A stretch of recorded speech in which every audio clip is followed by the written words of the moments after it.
Wisecrack, Jared here, and today we're unpacking the truly singular persona of Bill Murray.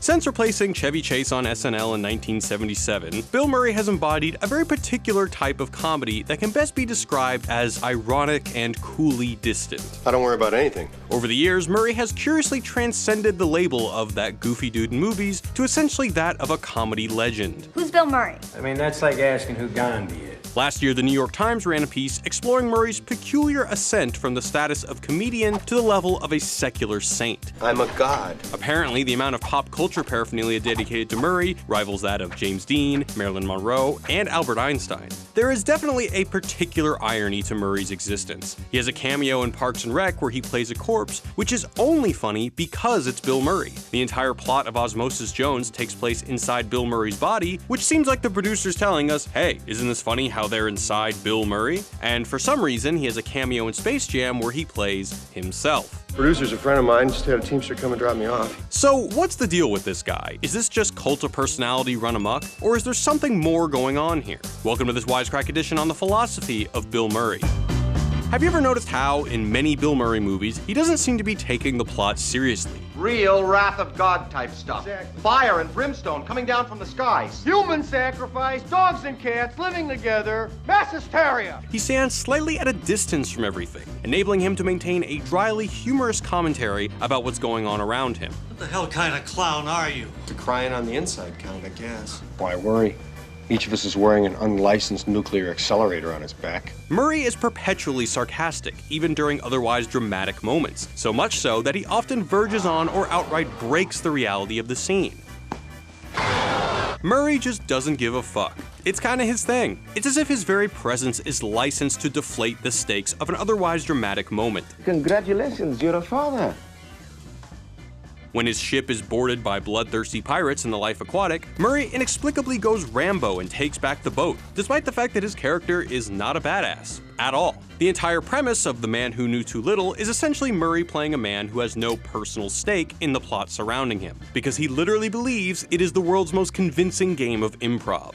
Relax, we're actors. This kind of detached comedic irony isn't new, nor is it unique to Murray. For one thing, it's a staple of American comedy dating back at least to the vaudeville days. In Marx Brothers movies, for instance, the stories were merely there to provide some sort of skeletal structure for the jokes, and Groucho would frequently break the fourth wall. Pardon me while I have a strange interlude.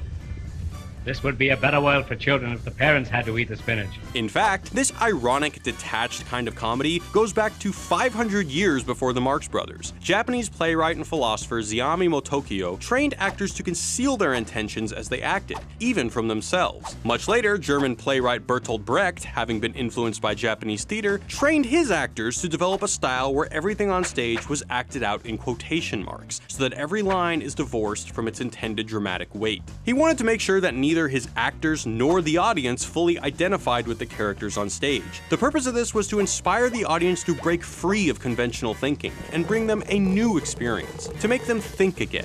Over the last few years, Bill Murray has been making headlines for crashing parties, photobombing, and randomly popping up in people's lives. In June of 2014, he turned up at the pre-wedding photo shoot for a couple he'd never even met. In 2011, he turned up at Karaoke 17 in New York and joined the party of some rando. He served as a bartender at South by Southwest 2010 for no apparent reason, and perhaps best of all, in 2009, he turned up at the construction site for New York City's new Poets House to read a poem and dole out some advice. For a big celebrity, he's also notoriously hard to get a hold of. He doesn't have an agent and forces producers to contact him through a 1-800 hotline he checks only a few times a year. Just what is Murray up to? What the hell are you doing? I have no idea. Why does he spend his time doing stunts like this instead of filling yachts with models and absconding to European villas like other celebrities? One explanation might be Murray's relationship to the Sufi mystic G.I. Gurdjieff. According to the late Harold Ramis, Murray was a student of Gurdjieff, a kind of guru who used to act really irrationally to his students, almost as if trying to teach them object lessons. Gurdjieff, like most mystics, aimed at freeing the minds of men from illusion, or waking people up to the reality of their own freedom. He was a teacher of some something he called the fourth way to enlightenment, or alternatively, the way of the sly man. The sly man doesn't have to hide himself away in a monastery or practice abstinence or asceticism, but can find the truth in everyday life. The first step in Gurdjieff's method is to divide your attention. You have to become aware of both the external world and your own inner state, and then you have to refuse to get caught up in either world. The purpose of this separation is to take control over your own behavior and reactions. The sly man creates distance between the world, the self, and the self that is observing everything. It doesn't matter. It just doesn't matter. What makes Murray unique is that he turns the usual American style of comedic irony against itself, or against himself. The result is a bit mystifying. Irony traditionally means that the character's words or actions are clear to the audience, but unknown to the character. Murray takes this a step further. He gives us ironic performances wherein his characters are unaware of the meaning of their own activity, but we know that Bill Murray knows. In Ghostbusters, for instance, when the woman he loves transforms into a demon, his reaction is not what one would expect. Okay, so she's a dog. The fact that it seems outlandish for his character to react with such nonchalance is exactly the point. The audience identifies not with Bill Murray's character, but with Bill Murray, who distances himself from the stakes of the narrative. In 1993's Groundhog Day, this ironic distance and self-awareness becomes his whole character arc. Through each repetition, Murray's character becomes more aware, first of his surroundings, then of other people, until he's finally able to achieve some distance from himself and his selfishness, and can accept love and find some peace in the small town of Puxatawny. Anything different is good. So what do you think? Is a sarcastic approach to daily life the way to go? So do you have any regrets? Garfield, maybe? Is Bill Murray's whole career an intervention, an attempt to wake people up to some kind of enlightenment? I'd like to be more consistently here, really in it, really alive. Or is it all a joke? Let us know what you think in the comments. Hey guys, thanks for watching. If you like what we do, then make it Suntory time by clicking here, where you'll be taken to our channel page to watch more videos and subscribe. We have a ton of new videos coming, including breakdowns of Daredevil, Star Trek, Fight Club, and more. You won't want to miss them. Also, if you've got a spare minute, click here to check out our Patreon page. Every patron helps us keep making great videos for y'all. The link is below in the description.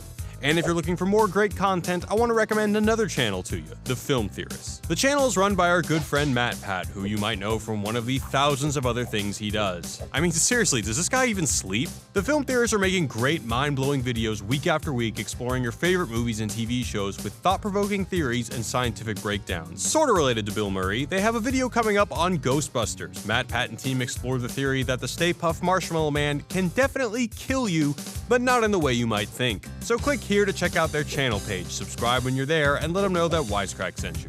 Alright, time for me to go. I've got a Daredevil video to work on. Catch y'all next time. Peace.